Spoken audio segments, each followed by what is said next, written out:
Magandang araw mga bata!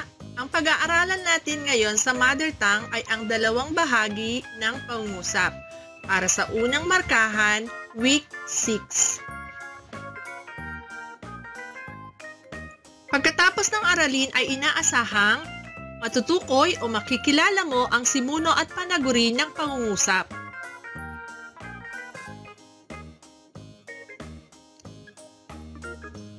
Magbalik-aral muna tayo. Sulat ang check kung ang lipon ng mga salita ay pangungusap at X naman kung di pangungusap. Number 1. Mabango ang bulaklak.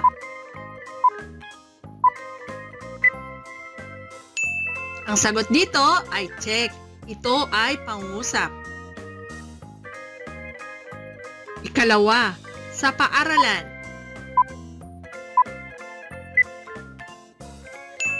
Ang sagot dito ay X. Ito ay di pangungusap kundi parirala.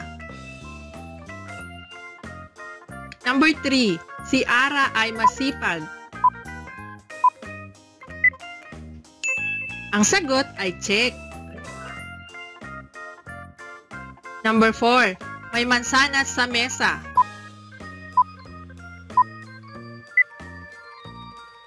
Check ang sagot dito. Number 5, ang bata. X ang sagot. Ito ay di pangungusap. Bago tayo magpatuloy ay alamin muna natin ano ang pangungusap. Ang pangungusap ay tumutukoy sa salita o lipon ng mga salita na nagpapahayag ng isang buong diwa. Halimbawa, si nanay ay mabait. Mataas ang puno ng mangga.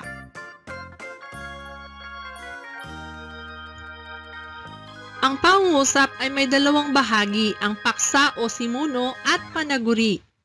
Ang simuno ay ang bahaging pinag-uusapan sa loob ng pangungusap. Ito ay nagsasabi kung ano o sino ang pinag-uusapan sa pangungusap. Makikilala ito sa pamamagitan ng mga panandang si at sina kapag tao ang simuno at ang o ang mga kapag ito ay bagay, lugar o pangyayari. Halimbawa, ang ibon ay lumilipad. Ang simuno sa pangungusap na ito ay ang ibon. Ito kasi ang pinag-uusapan sa pangungusap. Matamis ang mangga. Ang mangga naman ang simuno sa pangungusap na ito. Ang simuno ay maaaring nasa unahan o hulihan ng pangungusap. Ang panaguri ay ang bahaging nagsasabi, naglalarawan o nagpapaliwanag tungkol sa simuno o paksa ng pangungusap. Ito rin ay maaaring nasa unahan o hulihan ng pangungusap. Halimbawa, ang ibon ay lumilipad. Lumilipad ang panaguri sa pangungusap na ito. Ito ay ang salitang nagsasabi sa ginagawa ng ibon. Matamis ang mangga. Ang salitang matamis ang panaguri sa pangungusap na ito. Nilalarawan ng salitang ito ang mangga. Mga iba pang halimbawa, ang nanay Lilisa ay labandera. Ang nanay ay ang simuno sa pangungusap dahil siya ang pinag-uusapan. Ang labandera naman ay ang panaguri. Sinasabi nito ang gawain ng nanay. Tumutulong si Clarence sa mga gawaing bahay. Ang simuno sa pangungusap ay si Clarence. Tumutulong naman ang panaguri. Sinasabi nito ang ginagawa ni Clarence.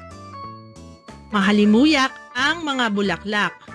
Ang bulaklak ay ang simuno at ang mahalimuyak ay ang panaguri. Lumako tayo sa ating mga gawain. Tukuyin kung simuno o panaguri ang mga salitang may salungguhit. Isulat ang sagot sa kwaderno.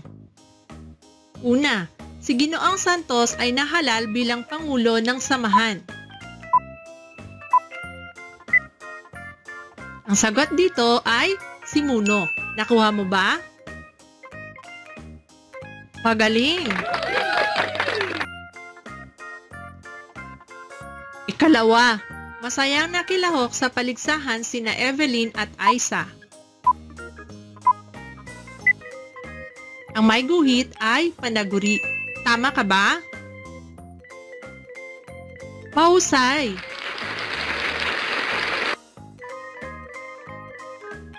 Number 3. Uminom ng gamot si Elma. Si Elma ay ang simuno. Tama ba ang sagot mo? Very good!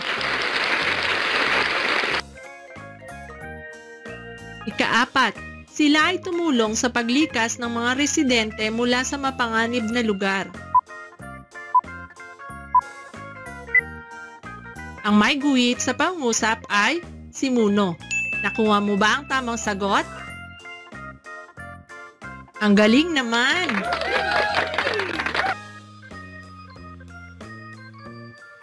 Ika-5. Ang mga tao ay hindi basta makalabas dahil sa virus. Ang may guhit sa pangusap na ito ay panaguri. Nakuha mo ba ulit? Napakahusay!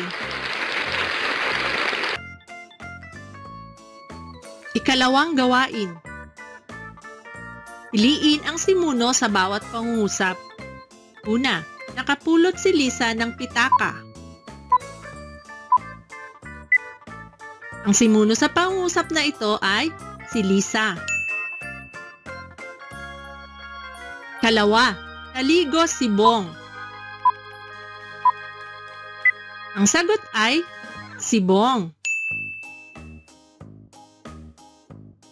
Tatlo, mahilig kumain ng tsokolate si Roy. Ang sagot dito ay si Roy. Ika-4, namamalengke si Nanay araw-araw. Ang simuno sa pangungusap na ito ay si Nanay. Kalima, si Tony ay nag-aaral ng aralin araw-araw. Ang simuno sa pangungusap ay si Tony. Lumako tayo sa ikatlong gawain. Piliin ang panaguri sa bawat pangungusap. Una, kami ay nagsisimba tuwing araw ng linggo. Ang panaguri sa pangungusap na ito ay nagsisimba. Number 2. Ang pamilya ay masayang namasyal. Ang panaguri sa pangungusap na ito ay masayang namasyal. Ikatlo, ang bagyo ay nagdulot ng baha. Ang panaguri sa pangusap ay nagdulot ng baha. Number 4. Mabilis tumakbo sa silid-aralan si Nicole. Ang panaguri sa pangusap ay mabilis tumakbo. Number 5. Kumain ng sopas ang mga bisita. Ang panaguri sa pangusap ay kumain ng sopas. Isa-isip. Ang pangusap ay may dalawang bahagi, ang simuno at panaguri. Simuno ang bahagi na pinag-uusapan sa pangusap. Makikilala ito sa pamamagitan ng panandang si o sina, o ang at ang mga. Halimbawa, si Laura ay maganda. Si Laura ang simuno, siya ang pinag-usapan sa pangusap. Ang panaguri ay ang bahaging nagkukwento, nagsasabi o nagpapaliwanag tungkol sa simuno o paksa ng pangusap. Halimbawa, si Laura ay maganda. Ay maganda ay ang panaguri. Pagpatuloy natin ang ating mga pagsasanay. Isagawa. Basahin at kopyahin ang mga pangusap sa kwaderno. Ikahon ang simuno at bilugan ang panaguri ng bawat pangusap. Una, matalinong bayani si Dr. Jose Rizal. Ang simuno sa pangusap ay si Dr. Jose Rizal. Ang panaguri ay matalinong bayani. Kalawa, masipag mag-aral si Dora. Ang simuno sa pangungusap ay si Dora. Ang panaguri ay masipag mag-aral. Number 3, nakabubuti sa kalusugan ang mangga at pinya. Ang simuno sa pangungusap na ito ay mangga at pinya. Ang panaguri ay nakabubuti sa kalusugan. Kaapat, si Rina ay naghuhugas ng mga plato. Ang simuno sa pangungusap ay si Rina. Ang panaguri ay naghuhugas ng mga plato, maaari ring naghuhugas lang. Kalima, kami ay naglalaro ng basketball. Ang simuno sa pangungusap ay kami. Ang panaguri ay naglalaro ng basketball o kaya ay naglalaro. Lumako na tayo sa ating tayahin. Lagyan ng check ang simuno sa pangungusap at X ang panaguri. Number 1. Si President Rodrigo R. Duterte ay Pangulo ng Pilipinas. Ang una ay ang simuno at ang ikalawa ay ang panaguri. Kalawa, bumisita sa kanyang lolo si Jan. Ang unang bahagi ay ang panaguri at ang ikalawa ay simuno.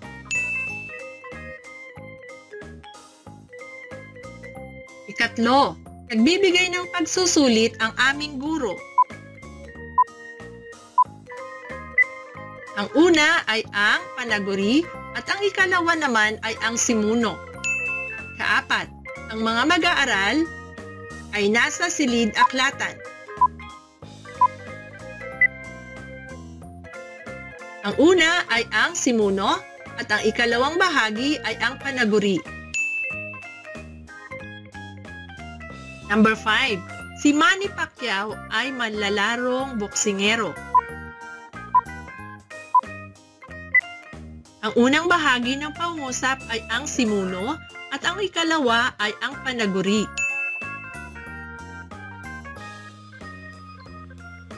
Karagdagang gawain.